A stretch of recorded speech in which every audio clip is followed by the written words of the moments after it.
Assalamu alaikum wa rahmatullahi wa barakatuh. Bismillah ar-Rahman ar-Rahim. Jazakallah khair for joining us this evening. We will just give it a couple of minutes so people can join before we start, inshallah.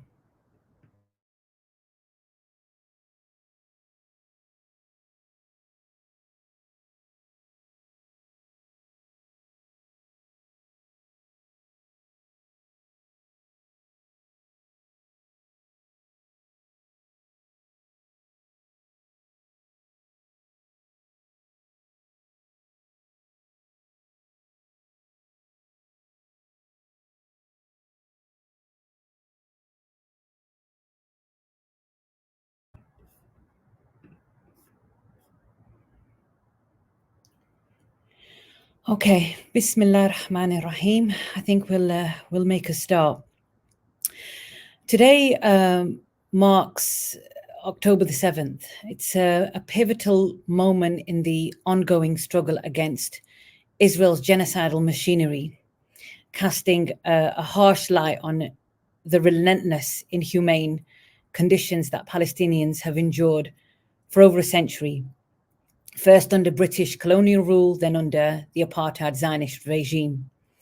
And this day stands as a stark reminder of the unbroken chain of colonial violence that has sought to erase Palestinian existence.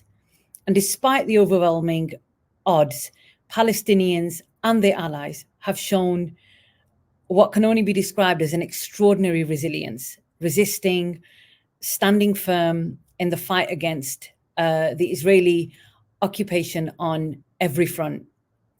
And the events of October the 7th have really exposed the failure of global institutions, which have stood by in silence, unable and unwilling to hold Israel accountable for its crimes against humanity. And the whole world's witnessed Israeli forces committing heinous atrocities, rape, torture, murder, false imprisonment, genocide, and ethnic cleansing. And the Palestinian spirit still remains unbroken and consistent in its struggle for freedom from illegal occupation over 76 years.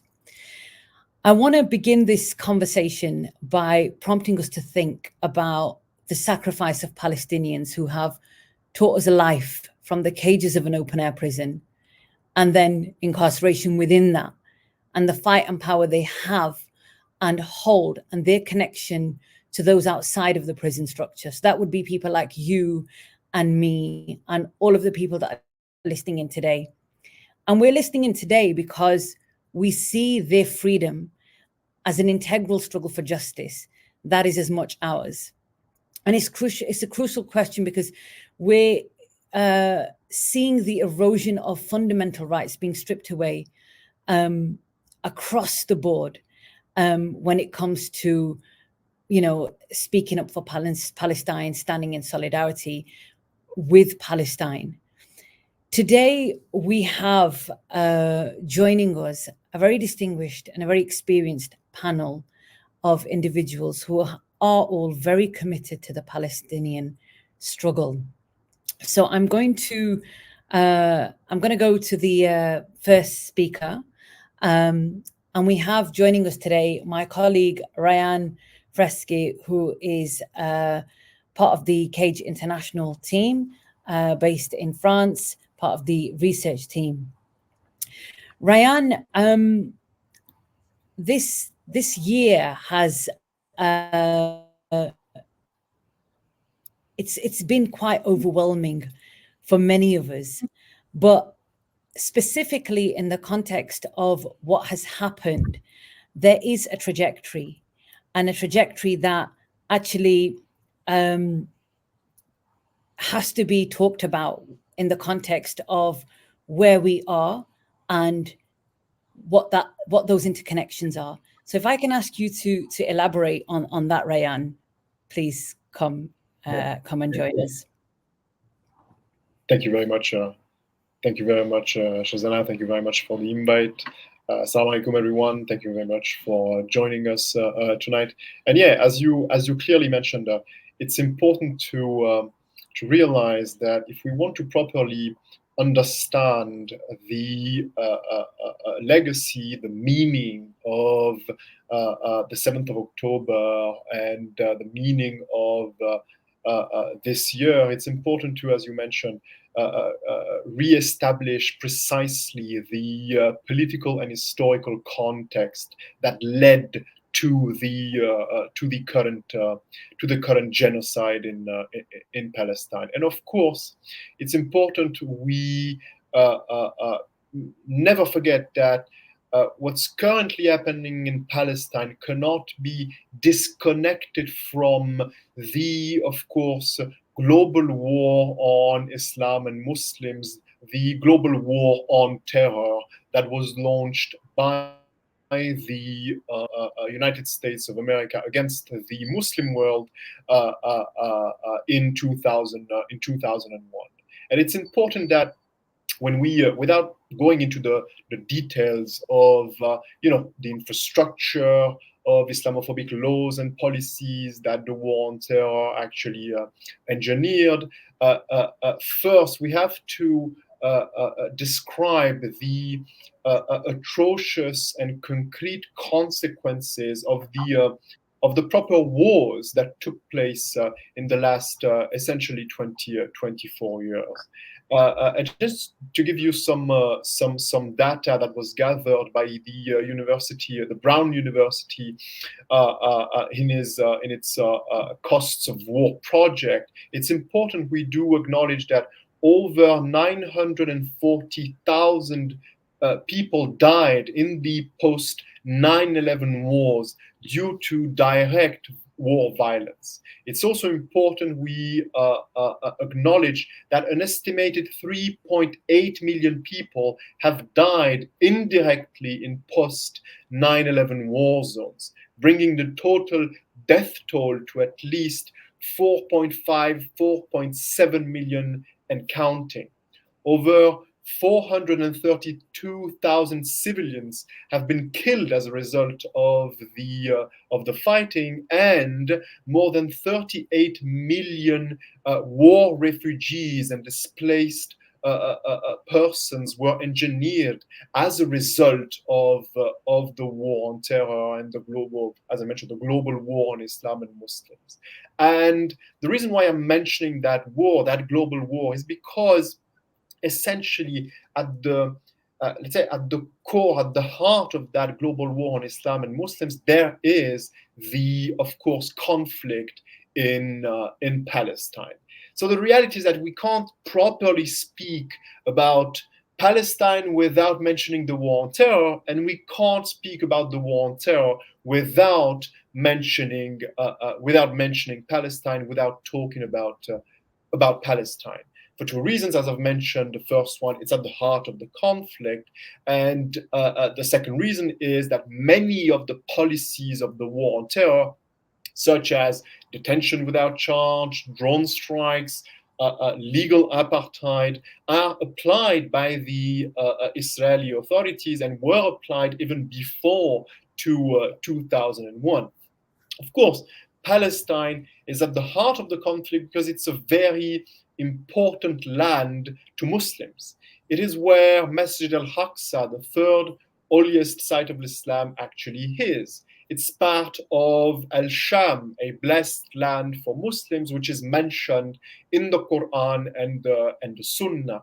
Many of the stories mentioned in the Quran and prophets are actually related to Palestine. Ibrahim alayhi salam, Lut, Ishaq, Ayub, Musa, Dawood, Sulaiman, Yahya, Isa, and so on and so forth.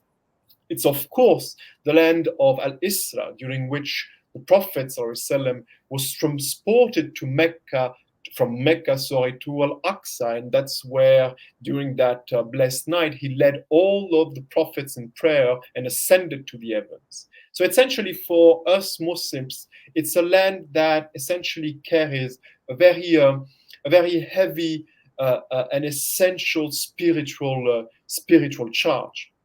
And of course, since the dawn of Islam and since the conquest of Jerusalem by Omar ibn al-Khattab, the second the second caliph, essentially Muslims ruled that land with some exceptions, of course, the first one being the Crusades. But then, if we're coming back closer to our era, we were essentially in charge until the colonial era. And during that colonial era, especially at the end of the 19th century and at the dawn of the 20th century, there's a specific political movement that slowly emerged in the world, and it's of course the Zionist movement, which is a Jewish movement, according to which Jews should at some point create a state in the current land of Palestine. I won't go into too much details because other speakers are going to describe what I'm here quickly outlining. But long story short, in 1948, Ben Gurion declares the creation of the state of Israel. And in 1948, a very traumatic event took place as a result of that creation, and it's the Nakba. And during that Nakba, hundreds of thousands of Palestinians, hundreds of thousands of Muslims were displaced and lost their land. Essentially, what I'm here saying, the reason why I'm recalling that event is because I want everyone to understand that the 7th of October is not the starting point of a conflict. The starting point of the conflict is actually 1948. So we're actually going through more than 75 years of illegal colonial occupation by a Zionist regime, which essentially took hold of a land he never had any rights on in the first place. So that's essentially the introduction I wanted to give you all, just to make sure that we essentially set the stage correctly, and so that those who are going to follow my intervention will essentially go into more details, inshallah. Jazakallah khair, Rayan. I know you started with figures, and I mean, I've been in this space for almost 2 decades. But even when listening to you, I think it's important to acknowledge that much of the devastation that we saw throughout the war on terror, the human cost of the war on terror, it's been unaccounted for, and that trajectory that is following on from that to now. And the war on terror, of course, set the baseline. When it comes to sort of policy and legislation and reshaping and institutionalizing the hate against Muslims and the dehumanizing of Muslims specifically. We'll come back to you, inshallah, Rayan, later on. But I'd like to introduce our next speaker, Sister Amani Hassani, who is a researcher at the Center for Muslim Rights, which is based in Denmark, CEDA. Amani's had a lot of experience as an organizer, as a researcher in this space. And Amani, what we've seen is, in particular in the last year, is an incredible show of solidarity when it comes to sort of pro-Palestine activism. And I understand that there is a diaspora community in Denmark, Palestinian diaspora community. I wanted you to touch on the intersection between anti-Palestinian and Islamophobic tendencies, and just discuss some of the work that's been happening in Denmark and what that looks like. Thank you, Susanna, and Assalamu alaikum. Jazakallah khair for having me here and joining this really great panel. That's a really good question. And I think maybe I'll start from where Rayan left off, or maybe actually take us further back into the past. So Rayan kind of gave us a pretty larger overview of the historical events, focusing specifically on the global war on terror since 2001. I want us to go back a bit further. Not as far as the Nakba, but let's move on a little bit, and maybe we'll start off with the Nakba. So I think Nakba was the first time that Palestinians were massively displaced internally and then externally in the regions around them. And so the Palestinian diaspora in the West by now has a long history, right? Let me focus specifically on the Danish context, which I know best. So the first Palestinians to arrive in Denmark came, well, there might have been a few before that, but 1967 war. So that's one of the wars where the displacement became more global. And you saw the first Palestinian wave coming to Denmark from Palestine. There are not that many. But let me talk about the next wave that came in the 1980s and 90s, because this is where it gets really interesting. They were now fleeing war, but not in Palestine. They were fleeing an invasion of Israel in Lebanon, an invasion and a war on Palestinian refugee camps in Lebanon, where they were already living in massive poverty, being several times displaced, right? And this is in the 80s and 90s. That's when the largest wave of Palestinians came to Denmark. And one thing I want to emphasize here is what happened to them when they came to Denmark. Palestinians, mashallah, are resilient people. They will not let go of their land or their connection to their lands. But what did the Danish government do?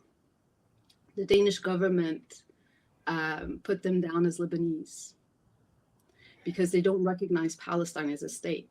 So even if you were born in Palestine and displaced during the Nakba to Lebanon and then further displaced to Denmark, you are not entitled, once you became a citizen, not entitled to have your birthplace being Palestine, because Denmark does not recognize and did not recognize Palestine as a state before the establishment of Israel. So your birthplace would be the Middle East. I want to emphasize here the erasure of Palestinians. Erasure of Palestinians in terms of a category of a specific sort of refugees. So now fast forward to not just the global war on terror, but the securitization of Muslims in Denmark and the connection between being Middle Eastern and being Muslim and the vilification of being Muslim and now also being Middle Eastern. There's an erasure of Palestine here as well. So anti-Palestinian racism here is pretty much similar to Islamophobia, which is similar to racism in the because Islamophobia or racism as a thing in political rhetoric is being masked by talking about immigrants and non-Westerners, right? So non-Westerners in public imagination is understood to be Muslims through the rhetoric of who we're talking about. Muslims are understood to be Arab. Pro-Palestinian solidarity is then conflated with this threat of the Muslim other towards the Western democratic values, which Israel and Zionism has become a part of. So this narrative of Zionism as a part of Western values is very much enmeshed in Danish rhetoric, bringing us back to how Zionism and white supremacy is meshed up. Then you have this anti-Palestinianness and Islamophobia meshed up in Denmark, to the point where some recent reports, and this is before 23, so this is a report from 2022 that shows police biases against, according to the statistics, Lebanese. But we know from the waves of refugees that came through this Lebanese civil war, they were majority Palestinians. And you see how the erasure of Palestinianness now is completely gone. And I think that happens in a lot of places, but we don't tease it out. It's actually pretty incredible. You have the same erasure with a lot of other ethnicities with the non-Western rubric, but the fact that you can't even, it's not even recognized. Palestine and Palestinian identity is not even recognized within this rhetoric. So when politicians are vilifying pro-Palestinian voices, they're not vilifying them for actually feeling the effects of land dispossession and colonization. They are vilifying them based on this idea of them as a threat to Danishness or national or Western ideology and democracy. Does that make sense? And I think that erasure is really important, especially when we speak about Palestinian diaspora that are being sidelined in political rhetoric and being demonized as a threat and threatening and hateful, and not as a diaspora that is colonized and cannot return. Thank you so much for sharing that, Amani. And I think it's so important because narrative keeps our memory alive. It's, you know, it's one of the things that we've seen we've seen it throughout the war on terror, but very robustly, especially over the last 12 months. You know, and it's very systematic in how there is this constant, consistent, very volatile effort to push a narrative that seeks to do all the things that you've touched upon today. You know, the erasure of those memories and those stories and those real experiences that take away from what happened. I do feel that one good thing that I'm seeing is that more and more people are questioning that now more than ever before. How do you see that change things? Do you think it will change things? I actually have a lot of faith in that. The grassroots mobilization in Denmark has been, and again, I'll speak specifically to Denmark, it's something I've noticed in the UK as well, but I think that a lot of people have questioned me because Denmark, in spite of what politicians want to exude of image as tolerant, they've really gotten a really intolerant image in the world, around the world. And I think people have questioned me, knowing my research, being very critical of the Danish state. They've questioned me, how are we seeing so many Danes out on the streets every day, actually, for the past year, and every week across major cities in Denmark, going out on the streets for Palestine, pro-Palestinian voices, and they're very diverse and they're growing in numbers. I think one part of it is the incredible resilience of Palestinians in Denmark, in spite of the erasure they're experiencing in Denmark. But they're also, and they're not controlling the narrative in the Danish media, but they're really good at amplifying the cause, both in terms of demonstrations, in terms of mobilizing people around them. There's a strong movement that is going from the fringes of society, of the most marginalized Muslims, Palestinians, Arabs, as well as the far left, to becoming much more mainstream. And just this weekend on Saturday, they had a major demonstration in Copenhagen, but also across these major cities. And I think that gives me a lot of hope of the ability of moving the narrative and holding media to account. Media and politicians are really struggling with this narrative, to the point where they do not want to report on these major demonstrations for Palestine. But there's a pushback. There's I think there's a moment here where there's the social media is forcing mainstream media to or forcing them to the fringes. No young person runs home to watch the late night news, right? No one watches the news. They get their news through other means, and they're moving their perspectives, they're opening their horizons in terms of where to gain knowledge from. And I think that is really inspiring, but also really hopeful that the narratives that me as a researcher, I hear because I speak to people, but now it's coming out because there's a way for you to come out with your narratives, right? Thank you so much, Amani. I feel like we can continue talking about this for hours on end. We will come back to you. This takes me on to our next speaker, who is of Palestinian origin, Emad Ibrahim, from Perspective Musliman, based in France. Emad,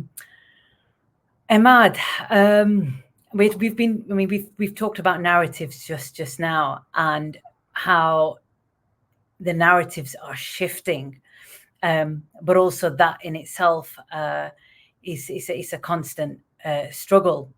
The question I want to ask you, Emad, is, today marks the 7th of October. There's been a lot of events, demonstrations, lots of conversations taking place today. What are the origins of 7th of October? And also, we know this didn't start on the 7th of October. So if I can ask you to just touch upon that as well. Thank you very much. Bismillah ar-Rahman ar-Rahim. Alhamdulillah wa salatu wa salam ala Rasulillah wa ala alihi wa sahbihi man walah wa ba'd. Assalamu alaikum wa rahmatullah. I wish to thank you, everyone, to thank Cage, barakallah fikum, jazakumullahu khairan, and to thank all the speakers who are with us tonight.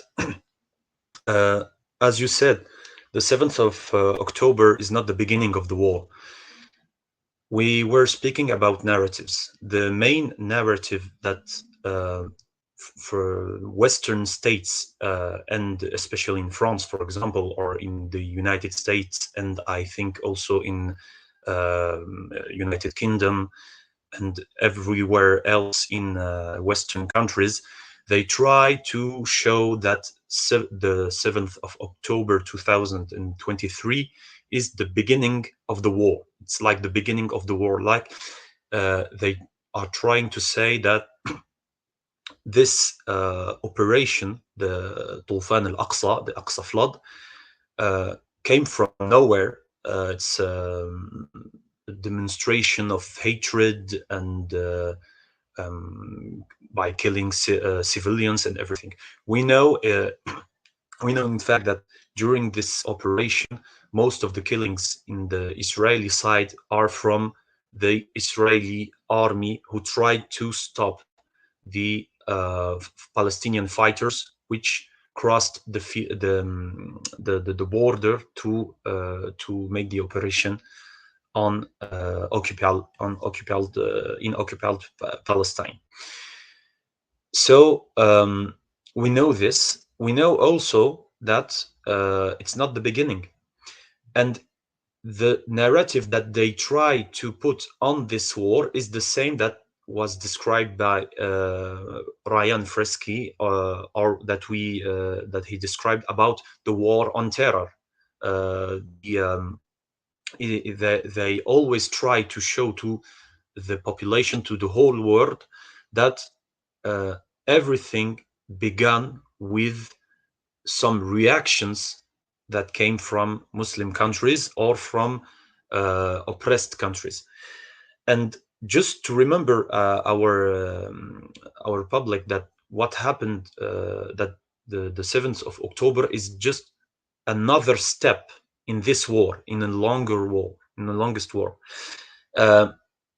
Before the 7th of October, it's true, we always speak about the Nakba in 1948, about the occupation of Palestine in 1917. But this occupation is not an invasion which was materialized by the existence of Israel in the state of Israel in 1948, and then nothing happened. We're not in a case that the occupation started and then the new state told to the population, oh, it's okay, now you all have equal rights, we can live together, okay, let's forget these wars, and we'll try to take another start. No, the colonial state, the occupation is permanent, installs permanent oppression against the people, the original, the Palestinian people. So the massacres, the wars didn't stop in 1948, as we know, and so we cannot say, for example, oh, it's something old, you must go on and think about something else and forget what happened to your fathers and forefathers. But in fact, the oppression of Palestinian people, and not just the Palestinian people, because what happens in Palestine concerns every Muslim, and in fact everyone in this world, and concerns Palestinians and Lebanese, Syrians, because Israel is occupying even before the 7th of October and before the current invasion of Lebanon. Israel was occupying lands in Lebanon and Syria. So it's not just the Palestinian people, and even all the people, all the countries in the Middle East are suffering from the presence of Israel, because several wars were launched against these countries to assure to preserve the integrity of the colonial state. But just before the 7th of October, there was, for example, an uprising which started in the last month of 2021 in the West Bank. During these 2 or 3 years before the 7th, these 2 years before the 7th of October, there were thousands of Palestinians who have been killed, injured, arrested, tortured, expelled from their lands during just this short period. So we're not talking about the beginning of a war. Yes, in fact, we can say that 7th of October is a new era, but the occupation and its crimes didn't started at that time precisely. And if when we understand that before 7th of October, before Aqsa flood, there was the occupation was still making crimes, killing people, arresting Palestinians. We have to understand why did the Palestinians organizations decided, why Hamas decided to launch the Aqsa flood on this day precisely. Why this day and not another day? Because we can say that okay, we agree there is an occupation, permanent crimes, daily killings, but why now? Why at this particular moment? What motivated the 7th of October? I will try to start from Palestine, to go and to take a larger scale about the reasons of the 7th of October. First, the occupation. So we cannot teach to a people which is under occupation when should he fight and when should he resist, or when should he fight to try to make an end, to end the occupation. Secondly, the as I said, during the few weeks before the 7th of October, there were daily attacks, killing, and arrests, and more. I won't say that it's more important, because the blood of a Muslim is even more important than the holy Kaaba in Mecca. But a few days before the Tufan al-Aqsa, Israeli settlers launched several daily assaults on the Masjid al-Aqsa, on the Aqsa mosques. Every day during approximately 2 weeks, we saw, and this is an information that there is just a few people that know it, that before this day, Jewish extremist settlers launched several daily attacks on the mosque, and it is the first time we saw before this attacks on the mosque, but it is the first time that these attacks were daily, every day, and we saw the clear intentions of the settlers to take possession definitively of the Masjid al-Aqsa, because they began to make some religious rituals to significate their intention to take to take possession of the masjid. And more than this, they also found 5 red cows, and they have a prophecy that says that if they sacrifice red cows, they will it will be the sign to take back or to, as they say, as they pretend, to take back the temple, or what they consider to be the temple. And just for you to understand how do they think, these red cows, they tried to find them during years, but they couldn't find red cows to sacrifice it, because it's not just red cows. These cows have to have some age, not too young, not too old, or something like this. So to obtain red cows, they had to make genetic manipulations to obtain them, and then sacrifice them.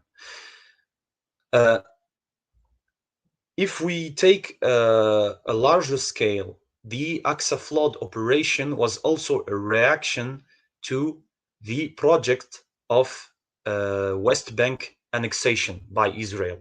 Since we know that since 2018 that the project to annex the West Bank to the state of Israel is no longer just a slogan. It is a real project which the Israeli authorities are working on it. And this project but Israel didn't annex the West Bank before this, because it feared that, for example, Gaza might react, or Hezbollah, or even the people of the area, or even the states of the area, like Jordan, Egypt, Syria, Saudi Arabia. So this is why these last months, the normalization with Israel,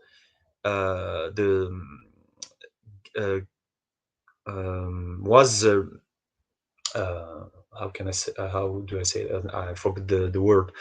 The normalization with Israel was strengthened, because, as you may know, few weeks after the operation Aqsa flood, it was Saudi Arabia was projecting to normalize officially its relations diplomatic relations and economic relations with Israel, and not just Saudi Arabia, also Pakistan and other Muslim states.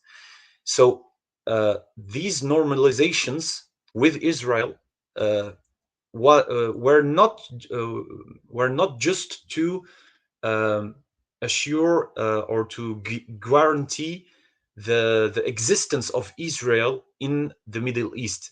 It was also a project to achieve the colonization and the occupation and the annexation of Palestinian lands, and to be sure that if Israel tried to crush the Palestinian people, to deport, to expel it from its lands, no Arabic or Islamic state or Muslim state would react. And on a more larger scale, the Aqsa flood operation is a reaction to the rebirth of the new Middle East project. As you may remember, if you have my age, for example, you know that the new Middle East project was initially an American project, led by United States, and as we know, it failed because U.S. has to get out from Afghanistan, and partially got out from Iraq, and now this project, or the new Middle East project, is getting born again, but under Israeli leadership. I should not say Israeli leadership, but Israel is now the main tool to materialize this project. And this project, one of the purposes of this project is not only to guarantee the existence of Israel and the domination of Israel in this region. It is also a project to build a Middle East which will be definitively dominated by the West, and which will give all the gas and the petrol that needs the West. So this is the main points that we can speak about to explain why the 7th of October. I think that context is very important, because what we're seeing is the extension of colonial and imperial warfare, and you've provided a context for us, and I think it's important for all of us to understand that context in order to be able to understand what is actually happening here. I think it goes without saying that Palestine is the heartbeat of the Ummah, and the Palestinian struggle is a universal call for justice and humanity, and it has to concern, everyone. Jazakallah khair, Ahmad, again. Always wonderful to hear from you. I'd like to, it leads me on to my next speaker, which is Amanj Aziz, who's the founder of Insan in Sweden. Amanj has been active for many years, has a lot of experience organizing, and has been very active and active voice on Palestine.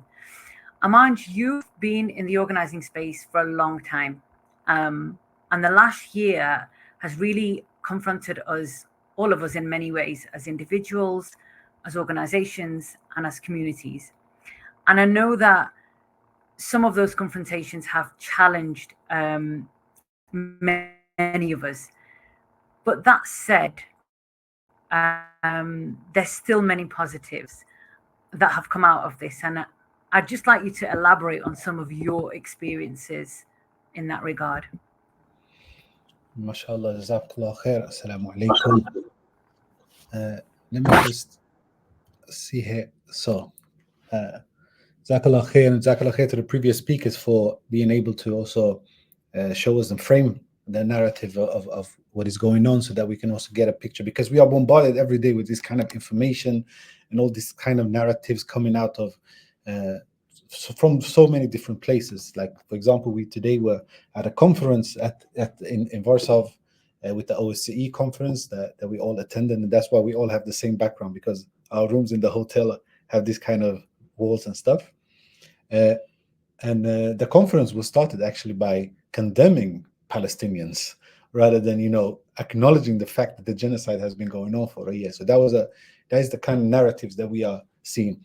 I would just like to correct the image of the presentation of myself. I wouldn't say that I can be portrayed as a very vocal for the Palestinian cause. I think there are many others who can actually do that, and I feel very humbled to be in this presence of so many people who have been so vocal about this issue.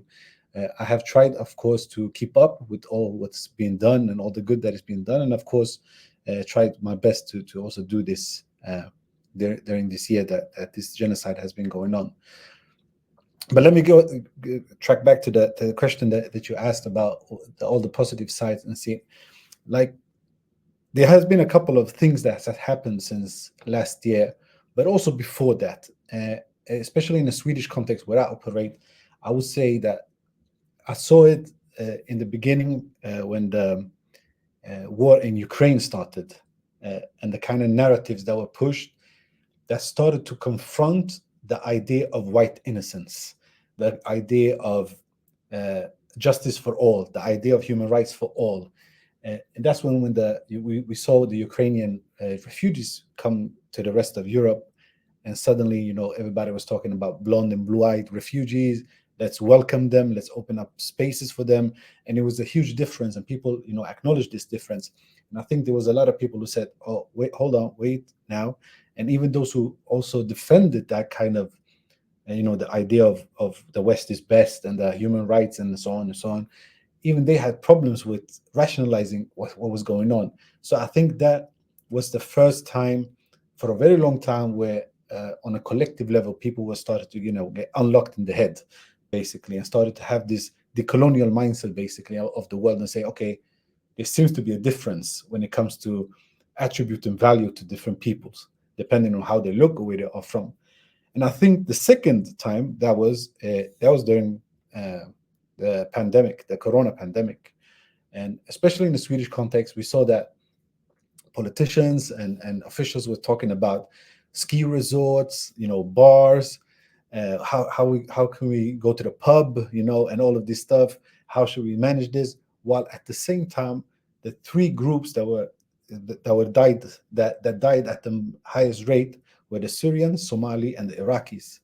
So these are the three main groups that died of the Corona pandemic in Sweden, and that was because a lot of people were living crowded, living in small houses and so on and so on, and that was not addressed. That kind of need was not addressed.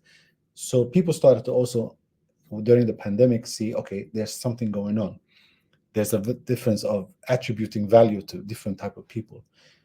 And then thirdly, it was the World Cup in Qatar. Suddenly you have how they spoke about Qatar, how they spoke about what was going, the tournament became so politicized.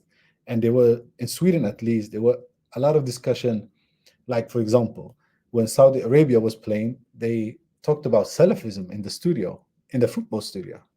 They talked about Wahhabism, and that had never happened before, or people didn't see it. And the way the media, especially the Western media, handled Qatar and talked about Qatar, it was a difference from before. And then Palestine, of course. When Palestine happened, people were shocked that, I think a lot of people, not those who have been engaged in Palestinian movements or anti-racist movement for a long time. When I'm saying people are shocked, I mean, the rest who have not been, for example, part of the Palestine movement and so on. They were shocked to see how the hypocrisy was so open. Like, they talked about the right of the colonial state to defend itself, but not right of the colonized people to defend themselves. The turnaround of the opposites. And I think that unlocked also, that was the final step of unlocking en masse, like on a very huge collective level, that the type of analysis and stuff that people can this, just unlocking the type of political analysis people can make about these situations. And I think that has been very important, and that has been very, very much visible also to a public, that there is a difference of value. There's a difference of when it comes to attributing value to people, depending on where they come from, what culture they are allegedly from, or what religion they allegedly adhere to, and so on. And we see that the kind of difference, and the kind of, both in politics, both a consequence of both in the political analysis, but also in the political how the political and social framing is done in especially in the Western countries. We see it on a global scale, and we see how, like, states who profess themselves to be champions of human rights and so on, like the US, France, Germany, are actually the main backers of the colonial state of Israel. And I think this has become so visible that people are a bit, waking up to the reality of, okay, this is what you guys have been talking about all these years.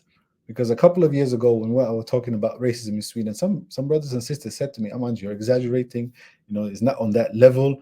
But subhanallah, after all of these events that I took up with the World Cup, with the pandemic, with all of these steps and so on, people are starting to say, "Aman, you're right. Yeah, we understand now what you were saying." And I think that's in the long run, that is a huge win. And I think we can see that in when it comes to Palestine, despite all the tragic losses, of course, and all the death, that there is, the world will never be the same again. The world has changed forever. There will always be a before October 7th and always after October 7th for us, despite where we are, despite who we are, just because of the outrageous and explicit and shameless visible double standards and hypocrisy in the world. Jazakallah khair, Amanj. I couldn't agree more. I think so much has been laid bare in this last year in particular.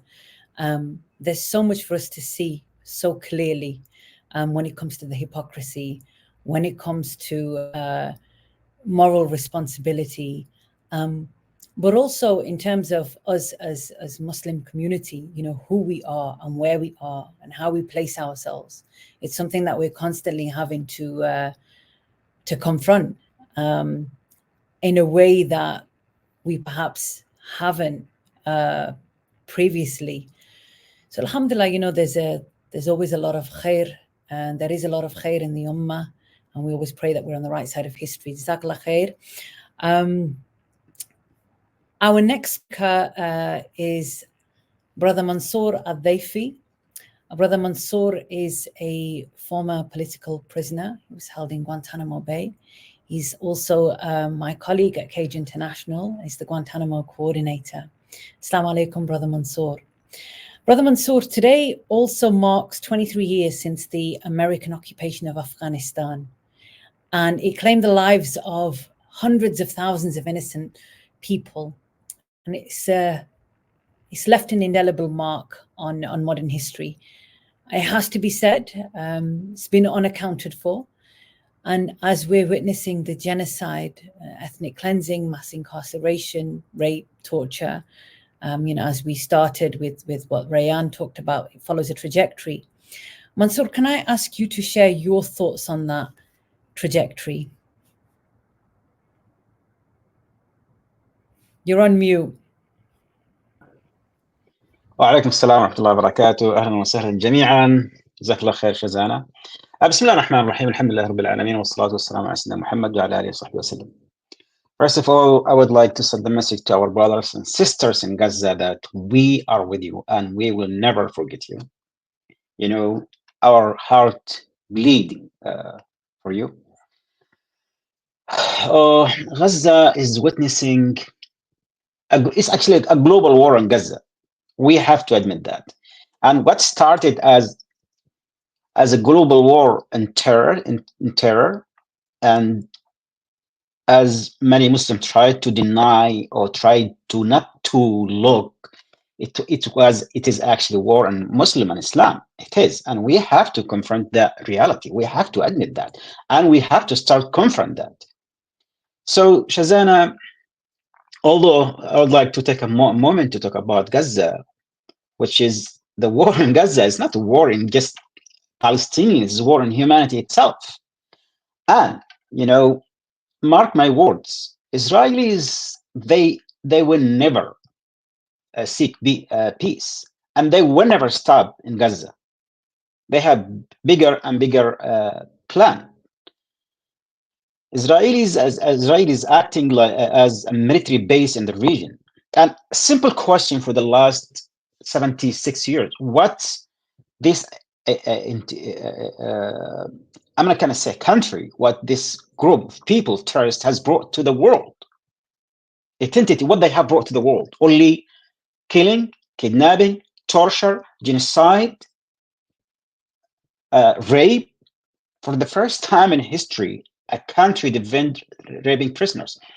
So coming to Afghanistan, as you know, the marked the withdrawal from and the defeat of the United States in Afghanistan, and people usually asking me that question about the Afghanistan, and people always tend to forget that Afghanistan had been in war since the 1980s. The Soviet invasion, then the Civil War, then the American occupation, and millions of casualties, displacement, and generation lost. And when Afghanistan finally have some peace, that the world didn't like it. Why? Because the Taliban. But Taliban was actually the official government before the invasion. So when we talk about the trajectory of the what's going on, the war on terror, let us face it. It's, as I told you, we need to name it as it is, a war on Muslim and Islam. And one of the things the United States will play when they launched the global war of terror, the manipulation of the language, Shazana, and it's this important game. And as you see, war on terror, what they call the kidnapping of the prisoners, they call it rendition. The torture, enhanced interrogation technique, prisoners of war, like they call them detainees, and so on. Why? Because when you empty word of the meaning, they can play with the word and they can start legalizing and targeting minorities, especially exactly that what happened after after the global when they announced a global war on terror. They legalized policy that target Muslim and Islam and Muslims, especially minorities in the West, in the United States. And as a product of the global war of terror, named Islamophobia, hate crime, and so on until that day. So this trajectory you are referring to is one of the continuous violence and impunity that began with the so-called war of terror. What started as a military occupation of Afghanistan in 2001, under the banner of, again, the fighting terrorism. And even, let us take a moment here, Shazana, fighting terrorism. You see, even now that shifted in the narrative and the terminology. It was terrorism. Now we are seeing a new terminology being used, political Islam, Islamist, and what's the end of that? It's actually targeting Muslims. They keep narrowing the circle so they can like target more and more groups. So that policy has lifted a trail of destruction, not only in Afghanistan, but also across the Muslim world. And as you see, there is a report published by the Brown University. I can share with you some of the information. According to the costs of war project at Brown University, the U.S. war of terror has affected 78 countries and killed 4 million people, mostly Muslims, through military invasion, relentless bombing, drone warfare, economic collapse, food insecurity, destruction of medical care and infrastructure, environmental contamination, failing the effort of weapon manufacturing with record profits, and so on. So Susanna, I really recommend everyone to read that report. So the trajectory you mentioned, it also mirror what is going on now. We are witnessing in Palestine today. Today I was honestly in a shock, as you see today in the OCE conference. With the beginning, they started by condemning the condemnation of Palestinian. And I thought they're going to mention the 40,000 innocent people, 17,000 children. None of them matter. They are being selective, So Palestinian is not in their scope. We are not in their scope at all. I'm honestly like, I was looking today to different speaker, government representatives. None of them even mention what, at a human level, about Palestine. They tried to also, they played the card of the Holocaust. That was the biggest attack on Israel after the Holocaust. What actually we are witnessing a Holocaust against a Palestinian today. So also that, that has been going in Iraq and Syria and Yemen and elsewhere. It is the same policies framed under the guise of security, counterterrorism, bringing democracy, and self-defense. This is the new terminology being used to justify the genocide, the massacres, and so on. That have resulted in what? Genocide of entire population, ethnic cleansing, mass incarceration, and systematic torture. And as we know that the Israelis defending the right to rape prisoners, and that was everyone I think saw when they were raping prisoners, and many cases. And for the last year, how many people died in the Israeli prisons? And nobody, like, it wasn't mentioned.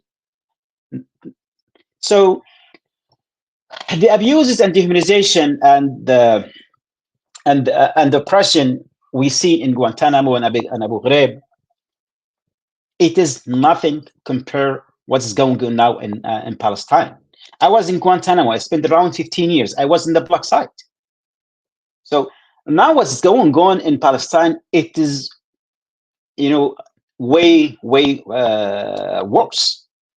And we are seeing, you can see in those in Abu Ghraib, in Guantanamo black site, it was bad. But in Palestine, we are seeing children, women, elderly being kidnapped, tortured, and we are seeing mass graves and identify corpse. So those, it's the continuation of the U.S. policy, and they are not isolated incident, but a part of the larger pattern of using brute force to silence and resistance and justify domination. So what, again, we go back to the self-defense. And even within Guantanamo, it was what? Like, we are encounter terrorism within Guantanamo itself. So also what we are seeing today in Palestine every single day, bombing, the killing of mass incarceration, also connected to the same ideology that's established by the United States, led by the occupation in Afghanistan.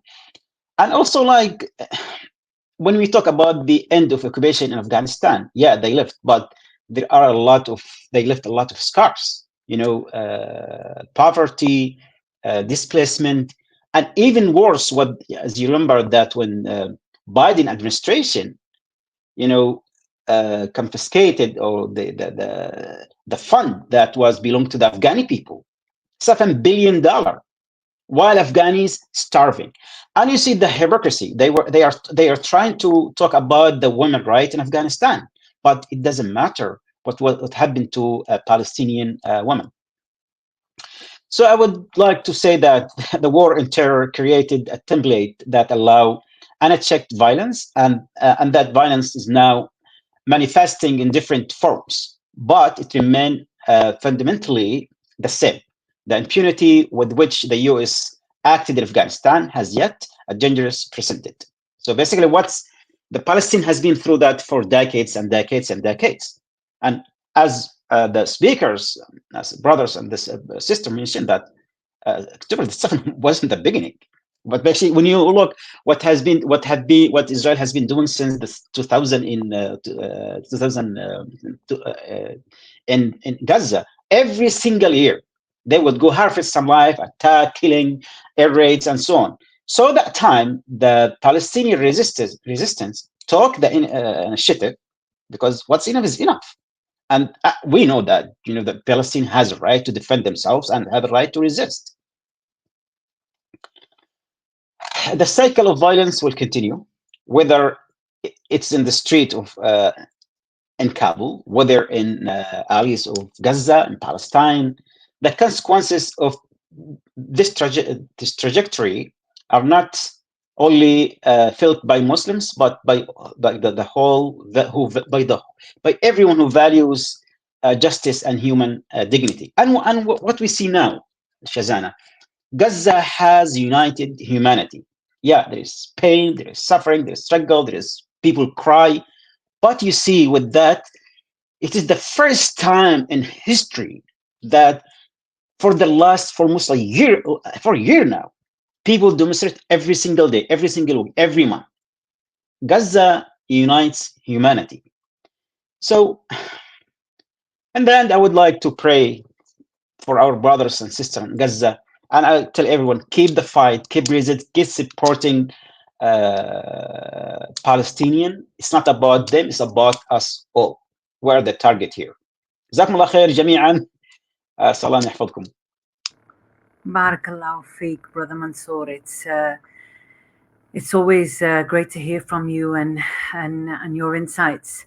I think you've touched on a fair bit, but one of the things that I've taken from you is that it is important for us to understand the cycle of colonial violence and the ways in which it operates. It's physical, it's mental, it's structural, it's systematic, and we're seeing all of that play out in a very robust way at the moment.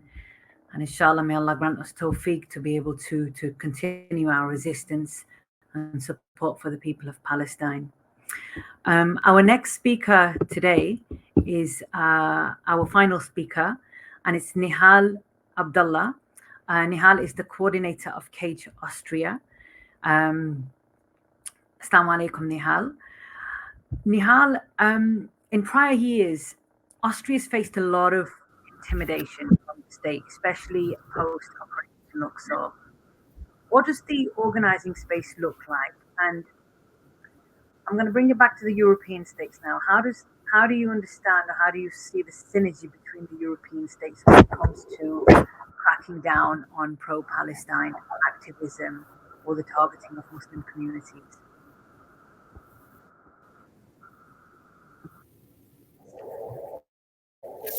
Assalamu alaikum. Thank you for having me. For those who don't know about Operation Luxor, let me just give a brief overview of the situation in Austria and how Operation Luxor actually shaped the Austrian Muslim community's response to the ongoing genocide. So in November 2020, Operation Luxor targeted over 70 Muslim homes, including those of actually quite known Palestinian activists.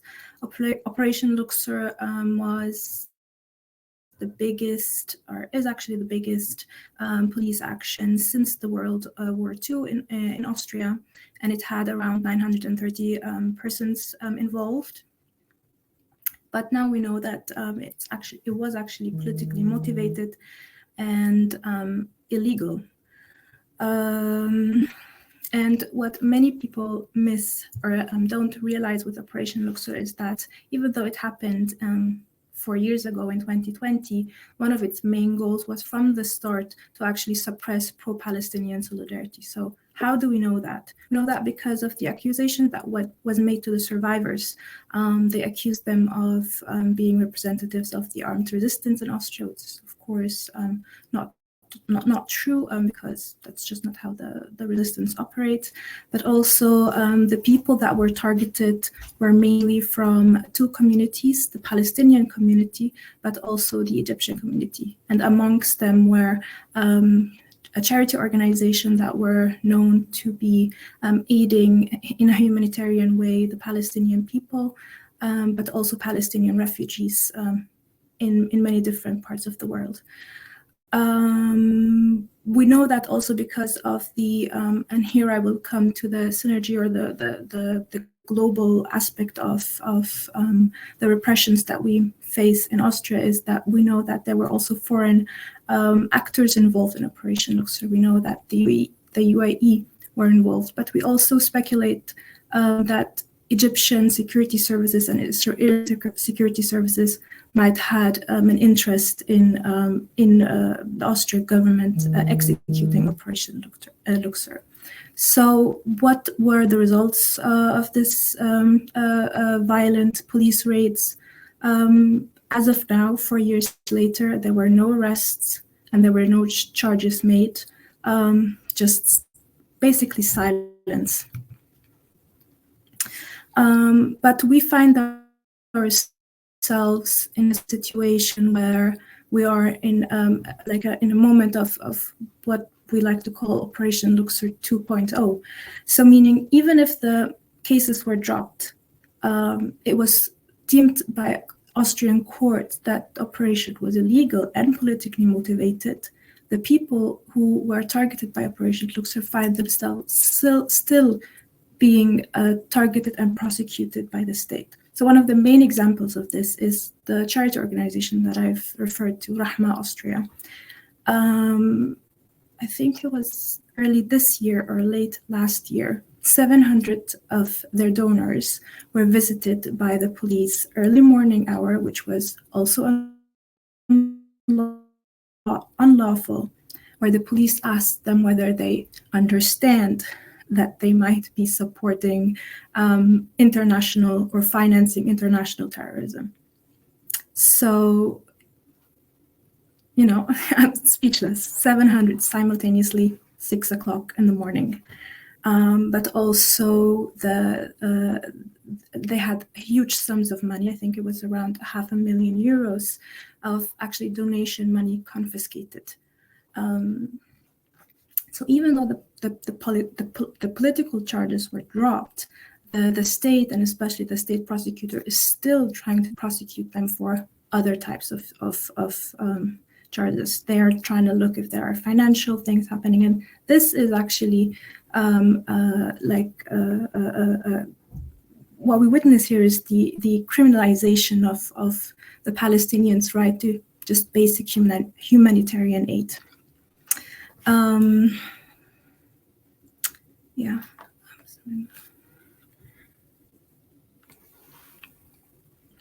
But for us to understand how this was able to happen, there were people that were putting the ideological grounds for this. So Lorenzo Vedino, who finds himself also being part of the Documentation Center Political Islam, which is a government-funded organizations that has its role in surveilling the Muslim community in Austria, but also creating the grounds. They publish reports every 3 to 4 months, which then can be used in order to start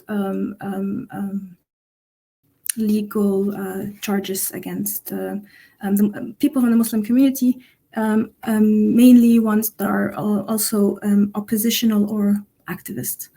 So Lorenzo Vedino, who it was quite known that he is also part of the Abu Dhabi secrets, that he was actually being paid by the Alp services and Abu Dhabi to basically write these reports about main Muslim leaders or academics in Austria in order to criminalize them. he was involved in the documentation center as political Islam, but he was also paid by the Austrian government to write a report on the Muslim Brotherhood in Austria that was used also as a ideological ground for the illegal and unlawful Operation Luxor raids that had one of their main goals was actually to oppress or suppress the Palestinian solidarity in Austria. So how did this all impact the Muslim community's response to Operation Luxor, to the 7th of October? So there is a huge intimidation. People are scared, but especially the intimidation we can see within the already organized Muslim community. The players who used to play a significant role in mobilizing, for instance, for protests, were quite silent, but also mosques were even afraid to do simple things as dua, make dua for Gaza or for the ongoing genocide in Palestine. So one thing that we have to understand, like Lorenzo Vidino is an Italian American quote unquote intellectual, and the Documentation Center Political Islam has many of its members who are basically in an Islamophobic network that is present in Austria, but also in Germany. So we see already, if we are to analyze the Islamophobic or repressive actions or measures that are taken, institutions that are taken within our own context, we will always see international involvement, third party and foreign involvement within it. It's never always just local. How do we know that? For instance, the documentation after Germany's ban on Samidun, which was a Palestinian organization that or a group that were supporting Palestinian prisoners, banned Samidun late last year, if I remember correctly. Austria, the Documentation Center Political Islam, just a month after, wrote a report on Dar al-Janub, which is a pro-Palestinian solidarity organization in Austria, claiming that they are kind of like the Samidun of Austria. This report will then be used as grounds to start charges against not only the members, but also to ban Dar al-Janub in general in Austria. So we see that also in these Islamophobic measures that states are taking, there is a lot of copycat or a lot of influence taken from either neighboring countries, but also other countries in general. So is this just mere coincidence or just my analysis or a conspiracy theory? Actually, it's not, because what we said, or what I said today, and what also the other speakers have been saying, crystallizes within the Vienna Forum. So the Vienna Forum is an international conference that is hosted by Susanne Raab, which is the Minister for Integration, Media and Women in Austria. And it's the coming together of actually most EU countries have a form of representation at this international conference, where they discuss issues of political Islam, CVE, segregation. And this coming together, you will find people who are active in the CVE field, for instance, on an EU level, but you will also find people who are active on the CVE field in the UK. But then also you will have official representations like ministers, especially from Denmark, Belgium, and France, who would then sit together and talk about clearly Islamophobic laws as best practice examples. So they learn from each other and they radicalize each other's Islamophobic measures. Yeah, and this conference happens on a yearly basis, and it usually happens in the last week of October. So 2 weeks after the 7th of October, the Vienna Forum were discussing the criminalization of pro-Palestine solidarity. So they acted really quickly. So because I'm also an optimistic person, I would like to then also discuss, okay, so what can we do? What can we do in order to challenge these oppressions? As we see now that Western states are increasingly sacrificing their fundamental constitutional freedoms to serve their imperialist ambitions. So they use their authority, but also their prescription powers, to criminalize Palestinians' right to resist the occupation, which is actually, granted to them by their own international laws. In order to silence our calls for justice and the calls for the Palestinian independence, these institutions that they establish, claiming that they are supposed to protect us, and again, very big air quotes here.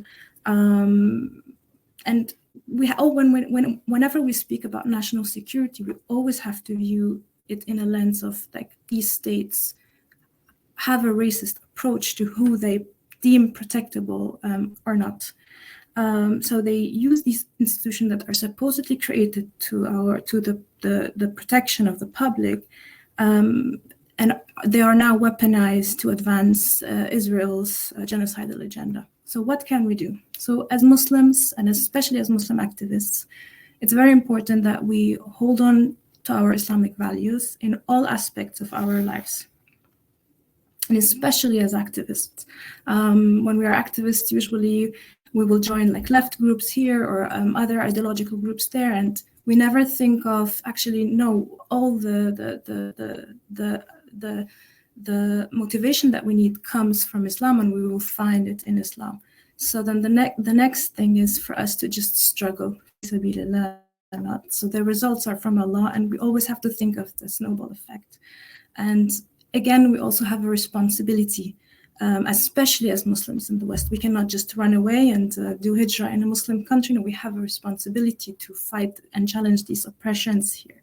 So talking about oppression, we can never rely on the same systems and structures that oppress us. Again, thinking of international law, actually, it is Palestinians' right to defend themselves and to fight this occupation, but we cannot rely on these systems that are actually created to oppress us, for us to then get any wins from them. So we need to organize, we need to mobilize, especially on local levels. And we don't have to think big, think of universities, think of schools, create networks, especially professional networks.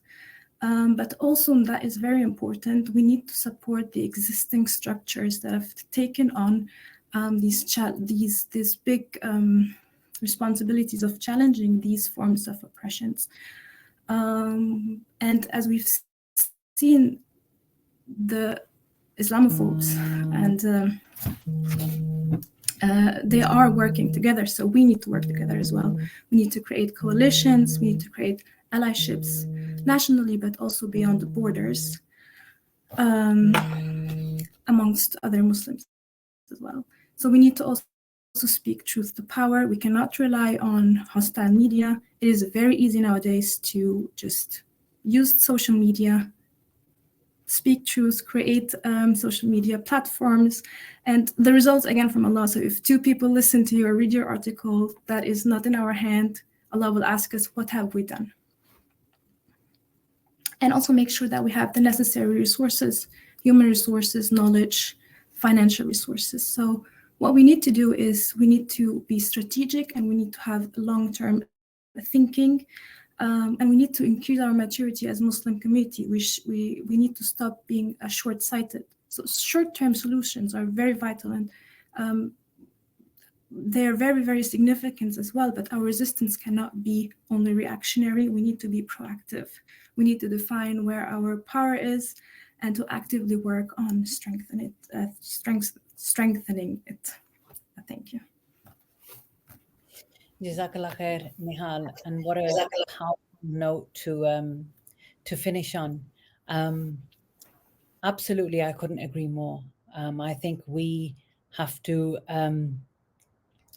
mobilize, we have to organize. We've heard, from all of our speakers different perspectives today, and I think one thing that that is very evident is that what we're dealing with is going to require coordination between us. It's going to require for us to mobilize together, to build our own power, to have faith in who we are, to hold on to our identity as Muslims in order to be able to strengthen our resistance, our fight, and to hold on to who we are, and to collectively support the liberation and the freedom for the Palestinian struggle. We're coming to the end of this conversation, and I just want to just say thank you really to all of you for joining us this evening. I know it's late, it's late, and also thank you to the people that are listening in to the conversation. Before we end, though, I do want to go back to all of our speakers, and if I can ask you to just give some final reflections. I mean, we've seen an incredible show of solidarity, activism. We've seen fellow brothers and sisters be intimidated, be arrested. People have gone to prison. People are going through major challenges. The targeting is in various and different forms, but it hasn't deterred people to continue showing their solidarity and support. And that is everywhere, whether it's in the UK, the USA, Denmark, France, Austria. So I'm going to ask you all to just share some final reflections to the people that are listening in. And I've been told we've got over 500 people that have been tuned into this conversation. So if I can ask you to keep it to a max of 2 minutes, and inshallah, we'll start with Rayan. Thank you very much, Sister Shazana. Thank you very much for everyone. Essentially, what I wanted to say is that it's important we reframe the entire narrative as being not just a story of genocide, of course, but a story of resistance. And a story of resistance is a story of resilience. And a story of resilience is, in the end, the story of a victory that is going to come at some point, inshallah, as we know that Allah is with those who show patience and perseverance. And just a quick note that illustrates that point. I was extremely shocked, but in a positive way, when I discovered that a few months ago, there's a poll that was organized in Palestine, and in the midst of genocide, they said, "Do you still support the resistance?" And quite amazingly, almost 60% of the population answered to that poll and said, "Yeah, of course, we still support the resilience, despite what we are actually going through." So it's a story of a beautiful patience, and beautiful patience leads to victory, inshallah. Jazakallah khair. Amanj. Okay, I wasn't ready to be second, but let's go.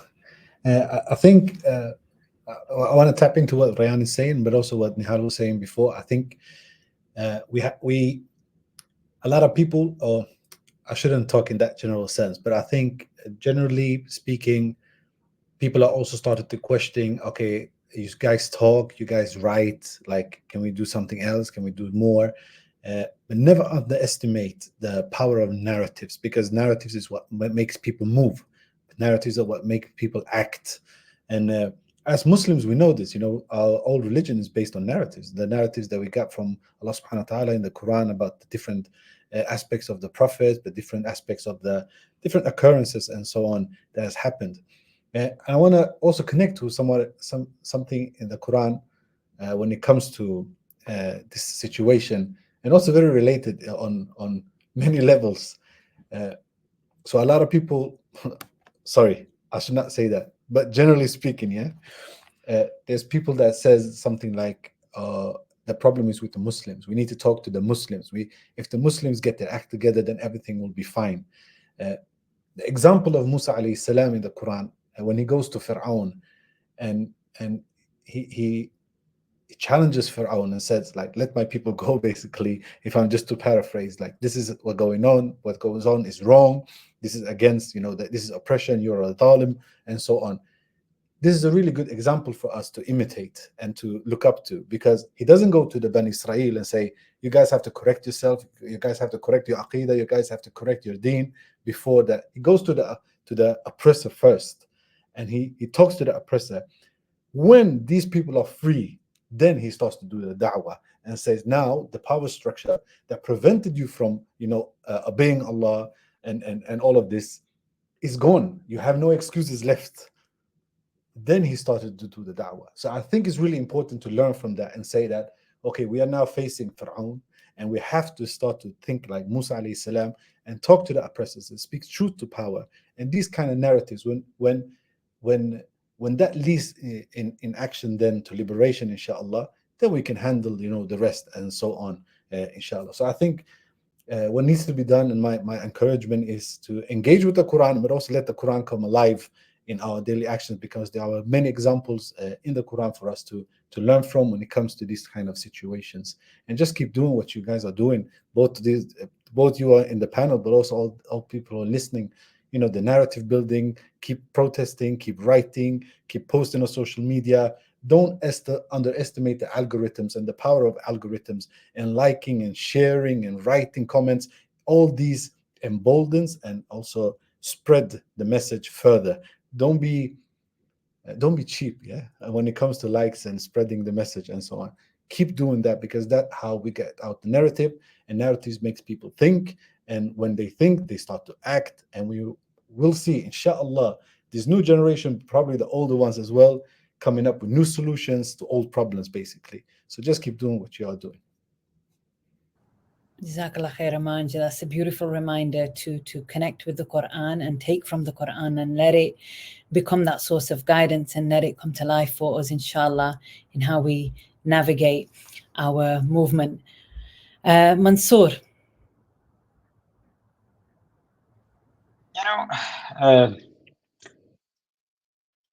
Don't forget. Forget is a crime. But don't forget about the brothers and sisters in Gaza, about the brothers from behind bars. So, as we reflect today, we must remember that the war in terror didn't end with the withdrawal from troops from the battlefield or the closure of some battles. Its legacy lives in the lost lives, in the communities shattered, and millions of people left behind without justice. So the suffering of the innocent people, it is our duty.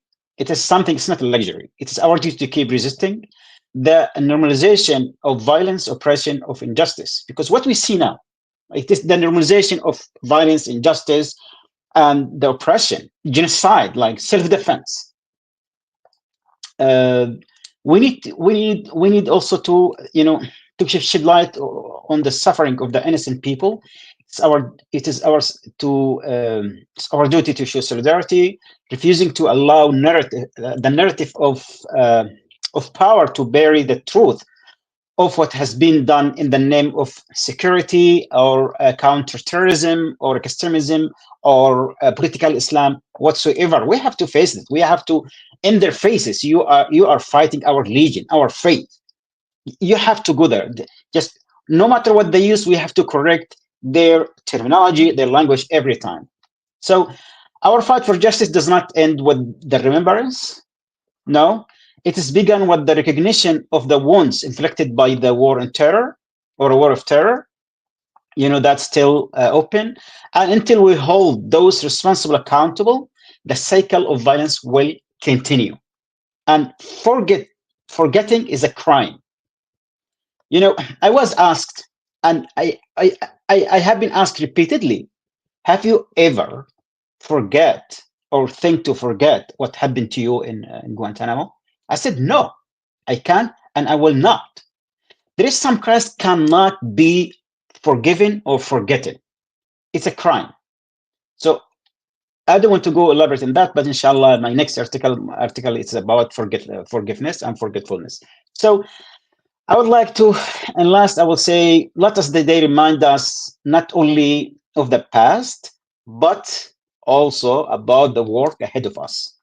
You know, what's need to be done, because there is millions of people behind us, behind you as a person, as a writer, as an activist, as whatever. There's millions and millions who are being oppressed, silenced. So you are be their voice. And together we can demand justice, we can make change, we can mobilize, we can make a change. We need to do something. We have to do whatever we can do, regardless. You have to do something. Because being lost in the cycle of normalization and doesn't care, dehumanization, or how you say, desensitized to what's happening to around you, to your brothers, to society, to humanity. You have to move. You have to do whatever you can.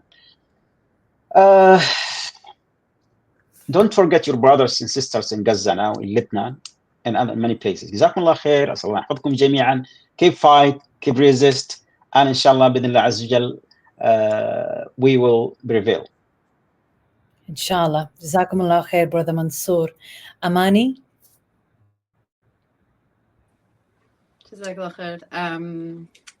I think there's been a lot of really excellent last points here made, and thinking about what I can contribute with is also recognizing that it can be terrifying and it can be scary to speak up. And I think Nihal's example from Austria is a good example of the fear that a lot of us feel in the threat of the state's violence against us, knowing what can happen, especially from someone like Brother Mansoor, and who's experienced Gitmo and the horrors that happened there. We know what the states that are here are capable of, because we know history, and that can be terrifying to stand and feel like your voice is alone. But I think something that is being repeated over and over again, not just the connection to our deen and this connection to Allah, and this is doing this fi sabilillah, that we are voices of the oppressed.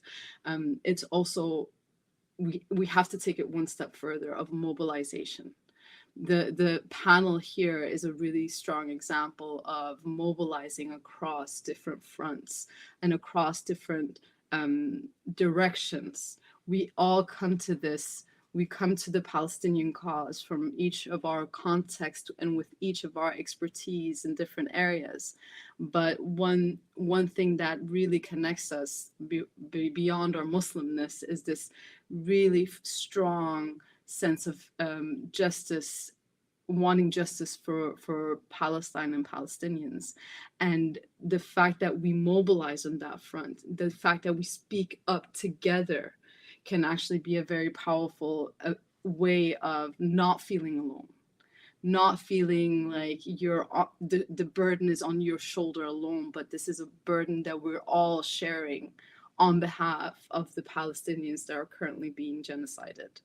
And this is our burden to carry for them, and therefore we should do it not as individuals, but someone who comes, each of us come with our strengths as well as our weaknesses, but then together we're much stronger in this fight against changing the narrative, speaking up to power, and speaking against these forces that are actually can make us feel petrified and urge us to self-censor ourselves because they feel overwhelming.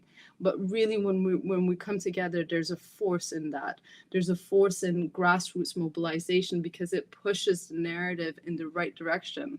The likes that you kind of go and the shares have the power of saying to that individuals who's speaking up that they're actually not on their own when they face the potential repercussions, because they're only potential for us outside of Gaza, outside of Palestine, outside of West Bank.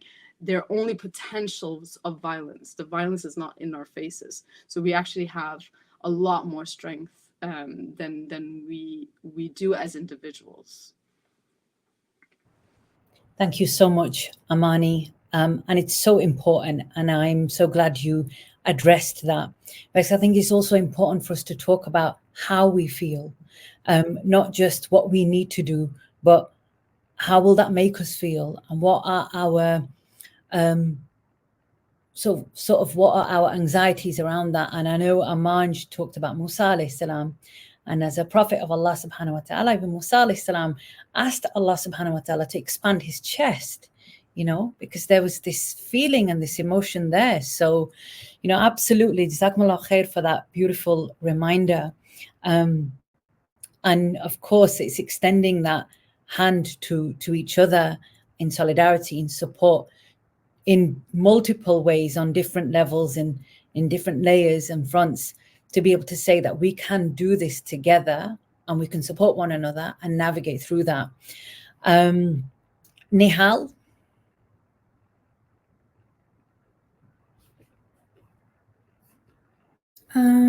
Yeah, so I can only support, and I agree 100% with all the remarks that have been made by the previous speakers, but I'd also like to highlight a couple of things. I think with us talking about narratives and the importance of narratives, I feel like we also need to redefine what it is like to be or to face state-led oppressions, especially when we do activist work against Islamophobia, but also in the pro-Palestine solidarity movement. And I do think that, you know, if we don't face these oppressions, then are we really doing the right thing? Are we really being challenging? Because maybe we should think of these challenges as something that we can wear with a badge of honor. If we weren't significant enough, would these states actually care? So that should actually tell us that we have something these states and these people are scared of and are afraid of. And we need to tap into that and understand that, and why it is so important and why it is so significant, and why are these states and these people actually singling out minorities and creating international conferences that cost millions and millions of euros and dollars and taxpayer money in order to suppress a message that we Muslims carry in our heart. And for us and for Allah to give us that possibility to, even if it's in the smallest way, be part of protecting Allah's message, that is actually a great honor. And anyone who is doing even the littlest thing to speak truth to power, or to support and challenge, to support justice, and of course challenge repression and oppression and injustices, should see himself or herself as very, very lucky in this dunya to be able to actually do this type of work. So in order for us to be able to redefine what it means to be, or what it means to face these challenges, we need to create solidarity structures. So because we cannot do that on our own. So I think it is important to redefine what it means to be oppressed, but also create the solidarity structures that would help those who are doing very important works to keep on doing it. Yeah, that's it. Jazakallah khair, Nihal. Yeah, absolutely. I mean, it's very, very important. And I think, you know, it's you elaborated on it in your talk, but I think you've summed it up very, very well. It doesn't matter, you know, what you're doing, what you know, never underestimate the impact of your efforts. You know, may Allah subhanahu wa ta'ala accept it from everyone that is doing whatever they can to support the Palestinian cause. And we just have to keep on doing that. And Allah subhanahu wa ta'ala places us where He wants us, and it really is an honor to be able to be involved in this type of work. Inshallah, I will come on to the final note and give that to Ahmad. Bismillah. Bismillah, barakallah fikum, jazakumullahu khairan. Thank you very much for this invitation. I would just like to say two things. First, as we said, there is also big repression in Europe, in the West, against Muslims, against the Palestinian solidarity movement, and especially in France. France is, with Germany, the only country in the West and maybe in the world which banned demonstrations, which forbid demonstrations in solidarity with Palestine. And today I want to say that we must avoid what we could not avoid for brothers like our brother Mansour. Some in France today are in prison, like I'm thinking about the brother Abdurrahman Ridwan, the president, president of the mosque of Pessac, the nurse Amira, which for only sharing some words on Twitter is in jail now, waiting for her trial, and others that we don't know the names. And we have a lot of brothers and sisters and which might face prison, like our brother that you all know, Elias Dimzalen. And I say this because the West is watching Israel with attention. And like said some of us now, it's a new era. There is before and after the 7th of October. I think it's the brother Amanj who said this. And if Israel is able to crush the Palestinians, the Lebanese, and all the Middle East, it will be a signal for the West to crush, to oppress, to increase oppression and repression against Muslims and against minorities on its own soil. And this is why this war is an existential war for Israel, and not just for Israel, but also for the Western domination of the Middle East and the Muslim countries. If Israel lose this war, Israel might collapse. And if Israel win this war with the help of the West, the Middle East will face, of course, we don't know the ghaib, the invisible and the future, but the Middle East might face decades of Western domination before it can be able to face it again. But I am confident in the fact that they will lose this war, that Israel will lose this war. We cannot enter in details, but there is a lot of indications that show that the Israeli society is collapsing. But this war will be long, difficult, and this is what I see. There won't be any ceasefire. And it will be a war to death until one of the two camps wins or lose this war. And I'm confident because also Allah subhanahu wa ta'ala says in the Quran, and I'm sorry, I don't have the translation in English, سَيُهْزَمُ الْجَمْعُ وَيُوَلُّونَ الدُّبُرِ بَلِ السَّاعَةُ مَوْعِدُهُمْ وَالسَّاعَةُ أَدْهَى وَأَمَرُّ. So they will lose, inshallah. If it's not today, it will be in a year, 2 years after this, and we have to stay confident. And if we face repression and oppression like we face it now in France, for example, and in other countries, that is a signal for us that we are on a good way and a good path. And thank you all. Barakallah fikum jami'an. Jazakallah khair, Imad. And we've come to the end of our program this evening. Again, Jazakallah khair to everybody that joined the panel. It's been an absolute honor and a pleasure to have you all on the panel, on the same panel, and to hear from you. And I think we can have an entire conversation with each one of you and listen to you at length, but I really appreciate the time that you've taken out this evening. May Allah subhanahu wa ta'ala grant us all tawfiq. I'd like to thank everybody that tuned into the conversation and has listened in. Jazakumullah khair. Assalamu alaikum wa rahmatullahi wa barakatuh.